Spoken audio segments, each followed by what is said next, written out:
This looks so bad. No. Hey guys, that setup you just saw was me trying to make this area look a little bit interesting, but it looked really tacky, so I took it down. Anyway, how are you guys doing today? You look gorgeous either way. Woo! Ooh. Recently, I found myself in situations I'd never think I'd get into. They aren't really, oh my god, what's wrong with you situations, but they're things that should be dealt with the proper way. Being stuck with a situation and not knowing how to deal with it is extremely stressful. It's good to at least have an idea of what you're gonna do before you get into something or further involved. So here are some situations and how to deal with them. Getting into an argument. I mentioned this in my last video, but I can elaborate. Communication is so important. Ignoring something in hopes of forgetting about it does not work out most of the time. Having an unhealthy relationship with someone isn't good for you or the person involved. Confronting someone is never wrong as long as you're nice about it. I understand that sometimes you can get upset at someone and totally be a jerk to them because you're upset. It's human. Thinking they'll never forgive you and not trying to fix the problem is the worst thing you can do. Apologizing and explaining what went wrong will almost always work. Communication is key. Wishing you could have done something different. This is a hard one. Thinking about the past is hard to avoid. Ultimately, there's nothing you can do about the past since it's already happened. Your actions from the past shaped who you are today. Spend some time with yourself, listen to a relaxing song, and tell yourself, hey, I can't change this, but that's okay.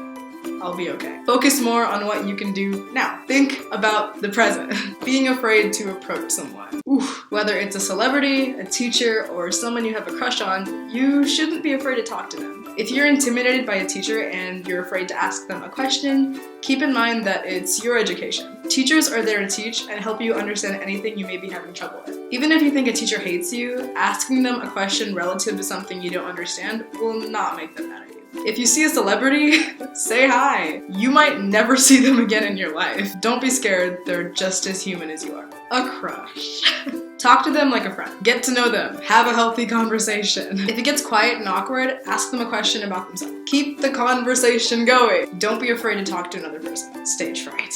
I'm still working on this a little bit myself. Getting over stage fright doesn't just happen, but it's different for everyone. At the moment, I'm almost always comfortable talking in front of a crowd or presenting something to a class. Try to put yourself in a situation where you're kind of forced to get up in front of a crowd and present something. That's what I do. The more you do it, the better you'll get at it. Let me tell you, you're gonna mess up a lot. But as you continue, you'll improve. Before getting up in front of a crowd, think to yourself, I know what I'm doing, I'll be fine. And then just go for it. The stage is yours. Procrastination. No. Put your phone on airplane mode and put it in another room. Unless you need your computer for school, put it with your phone. Starting a project or beginning to study is the hardest part, but once you get into it, it'll become much easier. Keep a bottle of water next to you to stay hydrated to maintain focus, and after studying a good amount of time, and by this I mean at least an hour, it's okay to take a break. Around 15 minutes is a good length for a break. During a break, I like to avoid my phone, and I tend to stay at my desk and maybe draw or sketch a little bit to clear my mind. If you're like me and like to listen to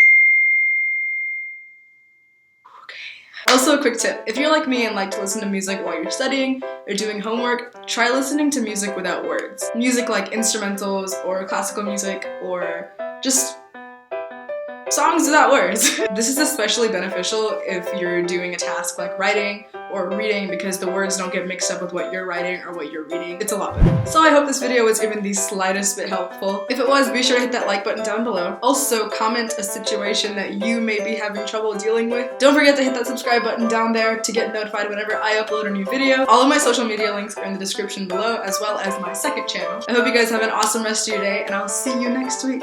Bye!